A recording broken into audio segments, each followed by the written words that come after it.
오늘 하나님의 말씀은 요한복음 1장 35절에서 49절입니다. 신약성경 143페이지에 요한복음 1장 35절에서 49절 교독하겠습니다.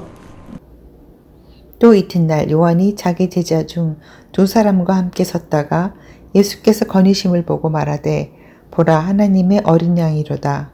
두 제자가 그의 말을 듣고 예수를 따르거늘 예수께서 돌이켜 그 따르는 것을 보시고 물어 이르시되 무엇을 구하느냐 이르되 랍비여 어디 계시오니까 하니 랍비는 번역하면 선생이라.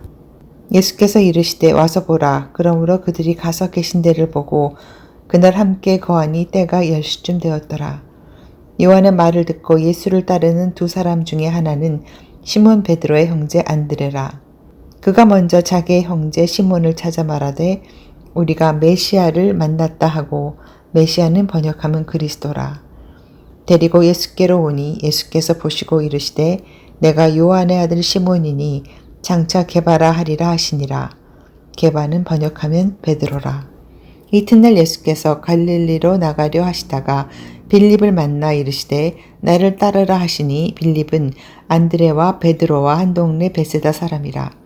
빌립이 나다나엘을 찾아 이르되 모세가 율법에 기록하였고 여러 선지자가 기록한 그 일을 우리가 만났으니 요셉의 아들 나사렛 예수니라. 나다나엘이 이르되 나사렛에서 무슨 선한 것이 날 수 있느냐? 빌립이 이르되 와서 보라 하니라. 예수께서 나다나엘이 자기에게 오는 것을 보시고 그를 가리켜 이르시되 보라 이는 참으로 이스라엘 사람이라. 그 속에 간사한 것이 없도다. 나다나엘이 이르되 어떻게 나를 아시나이까? 예수께서 대답하여 이르시되 빌립이 너를 부르기 전에 내가 무화과 나무 아래에 있을 때에 보았노라. 나다나엘이 대답하되 랍비여 당신은 하나님의 아들이시오 당신은 이스라엘의 임금이로소이다. 아멘. 처음에 안드레는요, 원래부터 예수님 제자는 아니고 세례 요한의 제자였어요. 근데 세례 요한을 통해서 예수님을 소개받고 저분이 메시아다 가르쳐 주니까 바로 세례 요한을 떠나가지고 예수님을 따르기 시작합니다.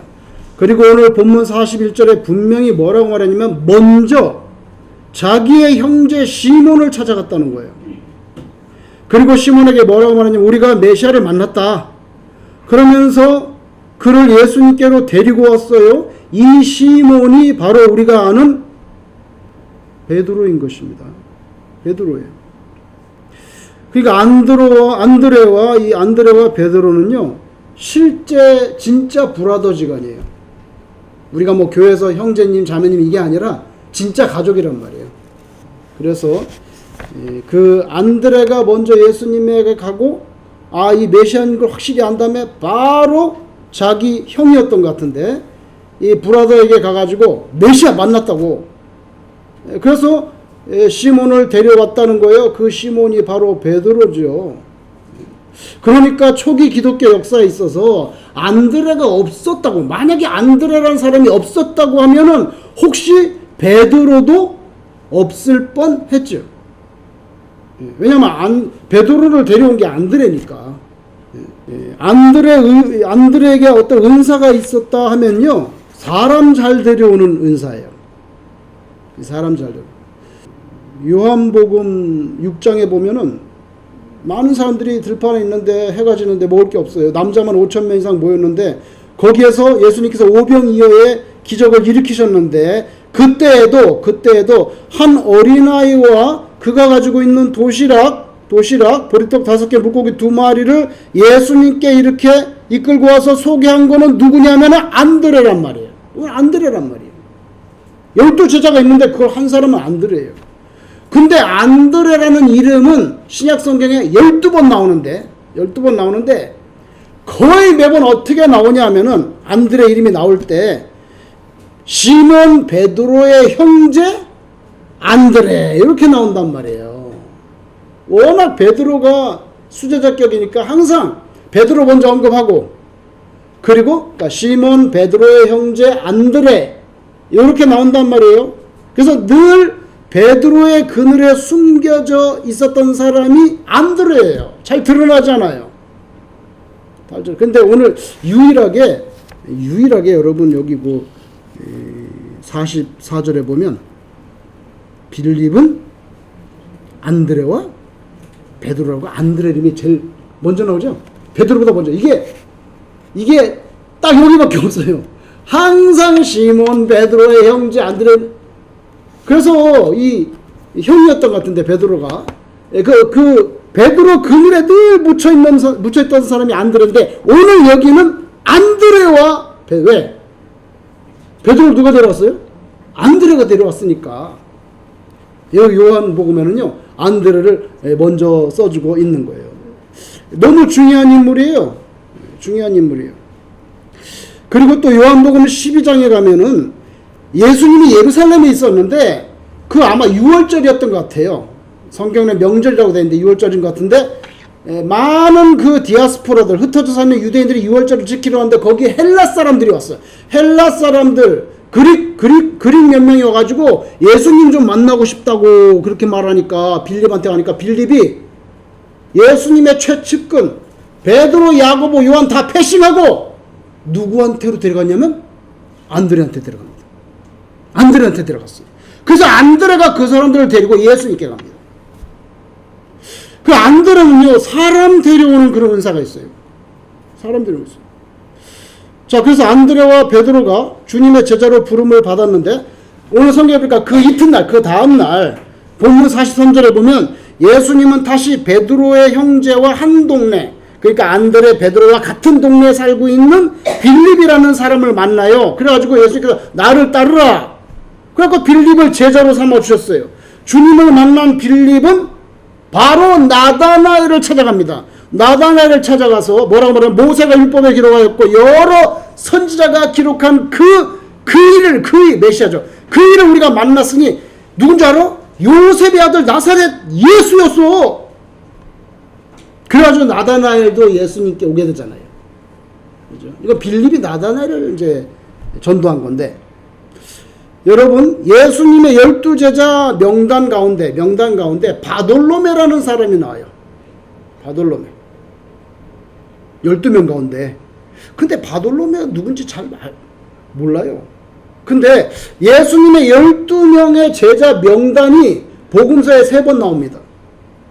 마태복음 10장 2절 4절, 마가복음 3장 16절 19절, 누가복음 6장 14절 16절 이렇게 3번 딱 나오는데 거기 12명의 제자 이름이 영광의 제자들이죠. 거기 올라와 있는데 거기 3번 다 바돌로메가 나오는데 뭐라고 나오냐면 빌립과 바돌로메라고 이렇게 딱 묶어서 항상 순서가 빌립과 바돌로메 이렇게 묶어서 같이 나온단 말이에요. 그러면 바돌로메라는 그 이름의 뜻은 뭐냐면요. 바돌로메 뭐야? 돌로메의 아들이라는 거예요. 여러분 베드로 이름 뭐야? 바요나 시모나. 바요나 뭐야? 요나의 아들 시모나. 그러니까 바돌로메라는 것은 돌로메의 아들이라는 뜻이에요. 그 돌로메의 아들인데 이름은 뭐예요? 이름이 없어. 그죠? 바디메오, 소경 바디메오는 뭐예요? 누구의 아들이에요? 디메오의 아들이라는 뜻이에요. 디메오의 아들. 그런데 복음서에 예수님의 12제자 명단이 3번 딱딱딱 나오는데 거기에 똑같이 빌립과 바돌로메 이렇게 나온다. 근데 바돌로메는 돌로메의 아들이라는 거예요. 그럼 이름은 뭔데? 이름 몰라. 그래서 많은 학자들은 그 바돌로메가 나다나엘이 아니냐 추측하는 것입니다. 왜 그러냐면 항상 왜 빌립하고 바돌로메를 붙여놔 이렇게 같이 명단에.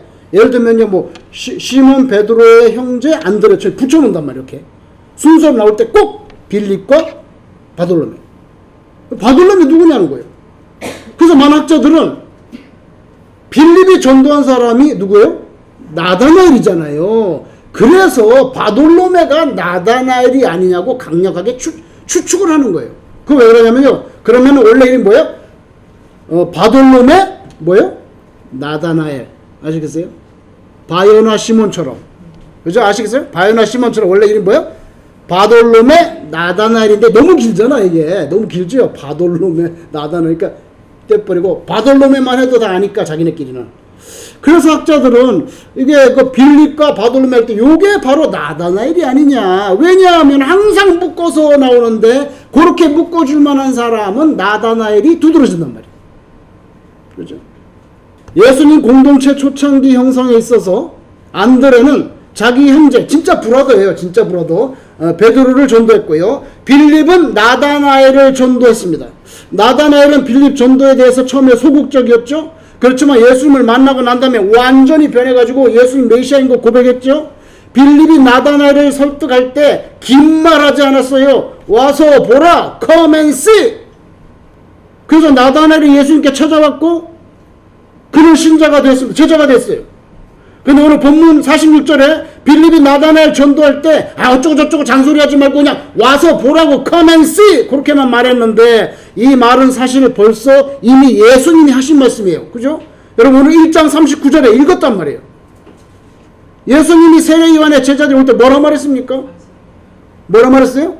와서 보라. 벌써 예수님이 하신 말씀이에요. 그죠? 예수님이 하신 말씀이에요. 그러니까 전도할 때 제 생각에는 이 말이 대단히 중요할 것 같아요. 예수 믿으세요. 어쩌고저쩌고. 와서 보라고. 예수님을 만나 보라고. 이 말이 저는 중요해요. 왜? 예수님도 이렇게 말했고 빌립도 이렇게 말했단 말이에요. 긴 말하지 않았다는 거 대단히 인상적이에요. 일단 와서 보라. 예수님께 오라고. 목사를 만나러 올 필요 없어요. 목사가 구원을 줍니까? 예수님을 와서 만나서 예수님 만나서 교제해 보라고. 그렇죠? 그렇게 전하고 그 말을 받고 안 받고는 그 사람을 향한 하나님의 뜻이라고 여길 수밖에 없어요. 오는 사람도 있고 안 오는 사람도 있으니까. 주님은요, 제 생각에는 뭐 갈릴리에 많은 사람들이 있었잖아요. 남자만 5,000명씩 모였어요. 얼마나 많은 사람들이 있어요. 베세다 공에. 근데 누구를 전도하지? 예수님이? 누구한테 가서 하나님의 나라 킹덤 오브 갓에 대해서 말씀하느냐 말이에요. 제 생각에는 예수님은요, 일단 마음이 긍정적인 사람들에게 가셨던 것 같아요. 제 생각이에요. 왜 그러냐면 그 마음이 긍정적인 사람은요 순종적이에요. 그런데 마음이 부정적인 사람은요 일단 이유가 많고 변명과 핑계가 계속 줄줄이 따라붙어요. 그래서 예수님은 일단 긍정적인 사람에게 접근하신 것으로 그렇게 저는 추측이 돼요. 긍정적인 사람 순종적이죠. 부정적인 사람 이유 많습니다. 핑계 많습니다. 베드로와 안드레를 부르셨을 때 여러분 마태복음에 어떻게 된 줄 아세요? 마태복음 4장 20절 베드로와 안드레를 불렀는데 그들이 곧 그물을 버려두고 예수를 따르니라. 한 3일 정도 좀 생각 좀 해보고 뭐 좀 가족하고 상의도 해보고 비즈니스도 우리가 정리도 해야 되고 여러 가지 하니까 조금 한 일주일 그거 아니에요. 성경이 그들이 곧 그물을 버려두고 예수를 따르니라. 그리고 야고보와 요한도 전도받았을 때 마가복음에는 이렇게 됐어요. 마가복음 4장 22절 그들이 곧 배와 아버지를 버려두고 예수를 따릅니다. 세간에 앉아서 막 동계산합니다. 막 동계산하고 있던 레위, 마태죠. 마태도 나를 따르라 그러시니까 마태가 자기 이야기는 자세히 못 썼어. 그러니까 누가가 대신 써주세요. 그래서 누가가 5장 28절에 보니까 예수님이 마태를 부르는데 뭔지 아세요? 그가 모든 것을 버리고 일어나. 동계산하다고 다 정리하고 바로 일어나서 일어나 따르니라. 돈 테이블에서 일어났다는 거예요. 일단 일어나야지. 앉아가지고 얘기가 되겠어요? 빌립도 오늘 본문에 보니까 별로 거부 반응이 없이 주님 따른 것 같아요. 나다나엘은 나사렛에서 뭔 선한 것이 나겠다고 거기서 메시아가 난다고 그래. 반문했지만 사실입니다. 맹목적인 사람이 아니에요. 반문했지만 일단 주님을 만나고 나서는 오늘 49절에 엄청난 고백하죠. 라비요 당신은 하나님의 아들. 이거 베드로보다 먼저 고백한 사람이에요. 나다나엘이. 그죠? 하나님의 아들이시요 당신은 이스라엘의 임금이십니다. 더 이상 어떻게 고백합니까? 끝났죠. 그렇게 고백했어요. 여러분 우리는 전도함에 있어서 어떤 특정 대상에 대해서 정말 지속적으로 정성을 기울여야 하는 것이 당연합니다. 그렇잖아요? 어떻게 하겠어요, 뭐. 평생 기도해야지. 안 되면. 기도도 계속 올려줘야 돼요. 그런데 우리 생각과 다른 부분이 보입니다, 성경에. 바로 복음서에 나타난 예수님의 모습이에요. 여러분, 이 세상에는요, 수십 년 전도해가지고 예수 믿게 되는 사람이 있어요. 심지어는 어떤 사람은요, 갑자기 스트로크 와가지고 뭐 아들이 연락받고, 스트로크 오면은 너무 오래 있으면 안 되겠죠. 몇 시간 내에 빨리 가지, 안 그러면 회복 안 되는데. 늦게 발견돼가지고 병원에 가니까 벌써 다 터졌어요. 그래가지고 말 못해, 이제. 어제까지 말하던 분이 말을 못하는 거예요. 말을 못하고, 이 손도 이렇게 안 되는 거예요, 이제. 결국에는 집에서 모시다가 자녀들이 일을 나가야 되는데 누가 수발을 드냐고. 그러니까 하수시 널싱홈에 갔어요. 널싱홈에 가서 그냥 뭐 자녀들이 방문하지만 집에 있는 만 못하죠. 널싱홈까지 가가지고 컵에다 물 담아가지고 가가지고 거기서 세례받았어요.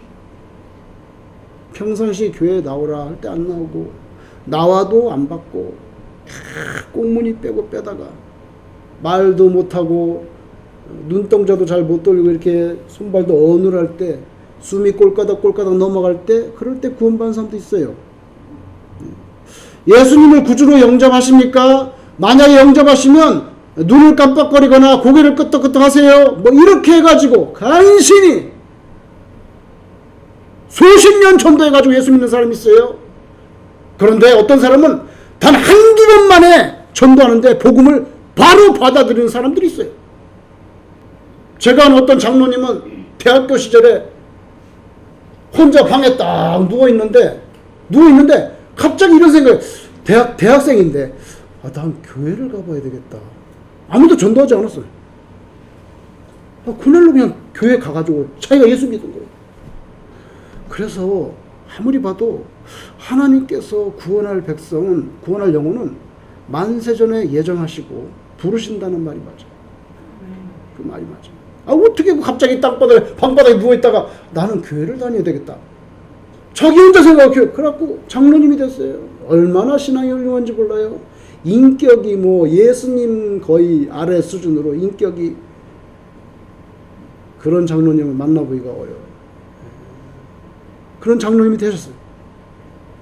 그러니까 여러분, 뭐 어떤 분은 수십 년 만에, 어떤 분은 한두 번, 어떤 분은 방바닥에 누워있다가도, 그러니까 이게 경우가 다 다르기 때문에 어떤 한 경우를 가지고 일반화시켜서 말할 수 없어요. 다만 오늘 복음서에 보면 주님의 부르심에 대해서 차일피일 미루고 시간을 질질 끌고 늦어지는 그런 경우는 복음서에 별로 없다는 거예요.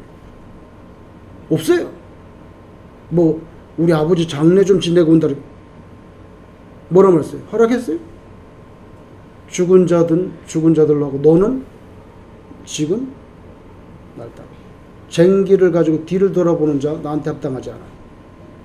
얼마나 과격한지 몰라요. 예수님 그 자리에서 쫑을 쳐요. 그래서 나를 따를 거야, 안 따를 거야? Yes, no. Yes, no? 끝납니다. 대부분 그 현장에서 아니면 그저 길어야 한두 번의 시도로 쫑을 쳐요. 하염없이 늘어지고 끝없이 계산하고 차일피일 미루는 사람들 성경에 보세요. 그런 사람이 주의 제자로 편입되는 경우는 복음서에는 거의 나타나지 않습니다. 이거는 부인할 수 없는 성경의 실체야. 오히려 이렇게 말했어요. 충격이죠. 잘 들어보세요. 마태복음 10장 14절 누구든지 괜찮아.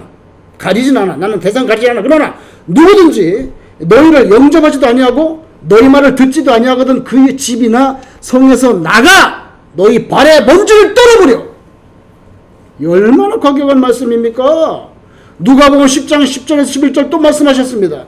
어느 동네에 들어가든지 너희를 영접하지 아니하거든 그 거리로 나와서 말해. 길거리 나가서 말해. 너희 동네에서 우리 발에 묻은 먼지도 너에게 떨어버리노라. 그러나 하나님의 나라가 가까이 온 줄을 알라. 이렇게 말하는 거예요. 아이고 이거 대단해. 야 너희가 영접하지 않으니까 우리가 나와서 먼지까지 떨고 가긴 가지만 하나님의 나라가 가까워 온 건 알고 있어. 그건 알고 있으라고. 이런 말씀이 얼마나 과격합니까? 실제로 바울과 바나바가 사도행전에 보니까 막 전도를 다녔는데 비시디아 안디옥에 가서 전도하는데 이방인들은 가슴이 뜨거워가지고 막 복음을 영접 받아들이는데 이놈의 유대인들을 악하게 가지고 그냥 막 핍박을 하는 거예요. 사도행전 13장 50절 51절에 보니까 이 유대인들이 경건한 귀부인들과 그 신의 유력자들을 선동하여, 꼭 뒤에서 선동하는 사람들이 있거든. 악한 사람들. 그리고 대적하는 거죠. 선동하여 바울과 바나바를 박해하여 그 지역에서 쫓아내니, 그 다음 뭐죠? 바울과 바나바를 쫓아냈어요. 그러니까 두 사람이 그들을 향하여 발에 티끌을 털어버리고, 샌들까지 벗어서 다 땅바닥에 털었는지 발에 티끌을 털어버리고 이고니온으로 가거늘, 이렇게 했어요. 다른 동네로 가버렸단 말이에요. 예수님이 그렇게 하랬잖아요. 털어버리고 하라고. 깨끗하게 물러납니다. 여러분, 복음은 전했습니다. 받고 안 받고는 그들의 종국적인 운명을 가를 거예요. 마태복음 7장 6절에 예수님이 이런 말씀을 합니다. 거룩한 것을 개에게 주지 말며 너희 진주를 돼지 앞에 던지지 마라. 그들이 그것을 발로 밟고 복음을 짓밟는단 말이에요. 예수를 모여가고, 그죠? 그것을 발로 밟고 돌이켜 너희를 찢어 상하게 할까 염려하라. 이게 주님이 직접 하신 말씀인데, 복음에 대해서 마음을 좀처럼 열지 않고 혹시 때로 오로지 적개심을 품고 공격적으로 반응하는 그런 사람들에게 계속 복음을 전해주는 것은 주님이 금하시고 있습니다. 제가 금하는 게 아니라 주님이 금한다고. 하지 말라잖아요. 이거 충격이에요. 여러분, 성경 읽을 때 이 충격 안 받습니까? 이거 어떻게 이렇게 말씀합니까? 진주가 문제가 아니라 그 짓밟는 돼지가 문제인 거죠. 이 얼마나 배타적인 태도냔 말이에요. 예수님이 그렇게 배타적인 분이에요. 먼지까지도 다 떨어버리고 다른 곳으로 가서 전도하라는 말씀도 다 일맥상통이에요. 여러분, 우리 신앙의 표준은요, 그 어떤 누구 유명한 목사님이나 어떤 유명한 무슨 상당가나 그런 사람의 말이 우리 신앙의 근거가 될 수 없어요. 어느 책이 될 수가 없어요. 우리 신앙의 유일하고 궁극적인 기준하고 규범은 예수님이고 하나님의 말씀이 기록된 성경인 줄로 믿습니다. 그런데 복음서에서 예수님의 말씀이 이렇게 나오고 있단 말이에요. 우리는 비록 끝없이 전도하고 지속적으로 기도하고 한 대상에 대해서 정성껏 신앙의 길로 인도할 사명이 있어요. 사명이. 그런데 동시에 복음에 자존심이 있다는 거, 이거 부인할 수 없어요. 열심을 품고 주를 섬기는 거, 이거 맞죠? 열심 품고 주를 섬기는 거, 열심을 품고 주를 섬기라. 그렇다고 주님께서 무한정 비굴한 지경으로 인생들에게 종처럼 그렇게 접근하는 것까지 요구하지 않아. 먼지 털어, 다른 곳으로 가, 돼지에게 던지지 마. 이거 충격이죠. 우리는 누구에게 전도해야 될까요? 누구에게 전도해야 될까요? 첫째, 가까이 있는 사람 찾아야 됩니다. 안드레는 오늘 뭐라 써요? 먼저 나오죠, 성경에. 먼저 그의 브라더에게 갔어요. 안드레는 그의 브라더 베드로 찾아갔지요. 빌립은 같은 동네 살았을 것 같은 나다나엘에게 찾아갔죠. 여러분, 우리는 시공간의 제약을 받을 수밖에 없어요. 우리는 시간이 널널하고 막 그냥 비행기 타고 오늘도 막 그렇게 할 수가 없어요. 근처의 사람들을 찾는 거, 이거 효과적이고 나쁘지 않습니다. 성경에 아무 하자가 없어요. 목자가 잃어버린 양을 찾습니다. 여인이 결혼할 때 받은 이 선물인데 머리띠인데 드라크마 10개로 되어 있어요. 이렇게 10개로. 우리 식으로 하면 쪽돌이 같은 건데 10개인데 이게 어떻게 하나 헐렁헐렁 해가지고 하나가 드라크마가 빠져. 그럼 이거 못 쓰는 거예요. 이거 찾아야 돼, 반드시.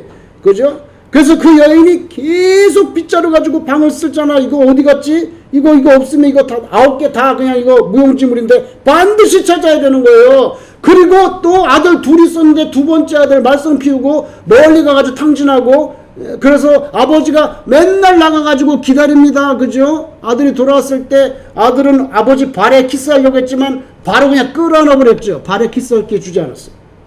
누가복음에 나오죠? 잃어버린 양. 한꺼번에 3개를 말씀을 예수님이. 잃어버린 양, 잃어버린 드라크마, 잃어버린 아들. 이게 하나님의 마음이기 때문에 예수님이 한꺼번에 세 개를 갖다가 말씀하셨어요. 잃어버린 영혼을 찾아야 된다. 가까이서. 두 번째, 우린 누구에게 전도할까요? 진리에 목마른 사람을 찾아야 돼. 이건 대단히 중요한 내용인 것 같아요. 진리에 목마른 사람을 찾으라고? 야, 배고픈 사람에게는 된장찌개에 밥만 갖다 줘도 감지덕지지만 배가 부른 사람에게는요, 아무리 진수성찬을 차려줘도 그 사람에게서 어떤 큰 억지 감격을 만들어낼 수는 없어요. 예수님도 말씀하시기를 건강한 자에게는 의사가 쓸데없어. 배부르냐? 너도 꾸역꾸역 뱉어내버려. 이게 바로 마음이 가난하지 못한 사람. 그렇죠? 건강한 자는 의사 쓸데없어. 병든 자에게라 쓸데있느니라. 그래서 진리에 목말라 하고 있는 사람들 전도하는 것 중에 사마리아 여인, 세상적으로 보잘것없지만 영성이 있어요. 우리는 어디서 예배 드리나? 관심이 있단 말이에요. 우리는 여기서인데 당신도 예루살렘, 우리는 그리심사에서 드리는데 관심이 있어요.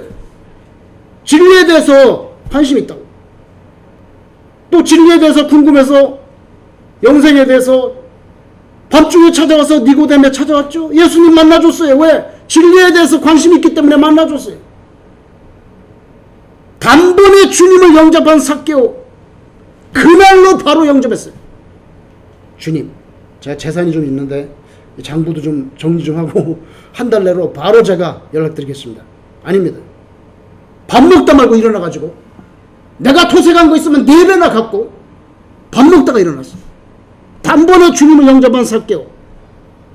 그가 예수님을 영접하는데 그리 긴 시간 차일피일 이런 거 없었어요. 바로 그날 하나님의 구원이 그에게 임했어요.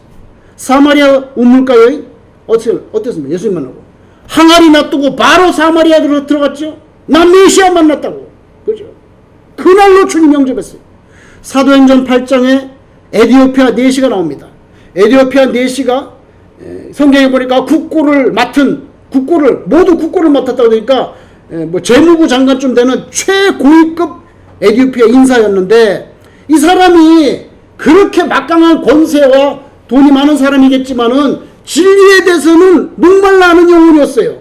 하나님께서 누구를 보냈습니까? 빌립을 보냈죠. 오늘 본문에 나오는 이 빌립이 아니고 7 집사님 가운데 초대교회 빌립이라는 집사가 있었는데, 그 빌립이 집사 가니까 막 이 사람 너무 진리에 갈급해가지고 막 수레에서도 막 책을 읽고 있는데 뭘 읽고 있어? 그러니까 이사야를 읽는데 무슨 말인지 알아? 내가 이거 가르쳐주는데 어떻게 알겠어요? 그 같이 올라타가지고 수레에서 막 설명해줬어요. 이사야에 있는 고난받는 종 메시아에 대해서, 바로 나사렛 예수님 십자가 사건의 부활 다 설명해줬어요. 수레에서 같이 앉아가지고. 어떻게 됐습니까, 여러분? 바로 그냥 그날 같이 가다가 길거리에 수레를 멈췄어요. 왜? 물이 보여요. 물. 잠깐만. 아니 내가 예수님이 다 알았고 이제 진리를 깨달았고 예수 믿게 됐는데 미를 꺼먹어야 있어요. 물이 있는데 지금 세례를 주시면 안 되겠습니까? 성경에 보니까 길 가다가 수레를 멈추고 당장 물가에 내려가지고 세례를 받습니다. 우리는 어쩔 수 없어요. 기도할 때 참 진리에 목말라 하는 사람들 만나게 해달라, 이렇게 기도할 수밖에 없어요. 왜냐하면요, 그런 영혼들이 복음을 받아들이기가 쉽기 때문입니다. 벌써 토양이 좀 준비가 돼 있어요. 그냥 콘크리트 같은 사람은 그 언제 깨가지고 씨를 심어가지고 물론 그 우리 사명이지만 그러나 성경에 보면요, 사마리아 여인, 그죠, 니고데모, 뭐 에디오피아 내시, 상당히 진리에 대해서 목말라 하는 우리 그런 사람 만나게 해달라고 기도해야 돼요. 구체적으로. 그러나 교만하고 적대적인 사두개인과 바리새인들 생각해 보세요. 성경을 아무리 읽어봐도 예수님께서 그 사두개인과 바리새인을 불쌍히 여겨가지고 수십 번 회당에 찾아가서 그 사람에게 하나님의 나라는 이와 같으니 하고 수십 번 반복해서 예수님이 찾아가서 전도하신 모습이 안 나온다는 거예요. 나오지 않아. 상종도 안 했어요. 주님의 모습이에요. 그런 이들은 스스로 자신의 종래적인 운명을 비극적으로 끌고 갈 수밖에 없어요. Where is your final destination? 너 final destination 어딘데? 지옥이야?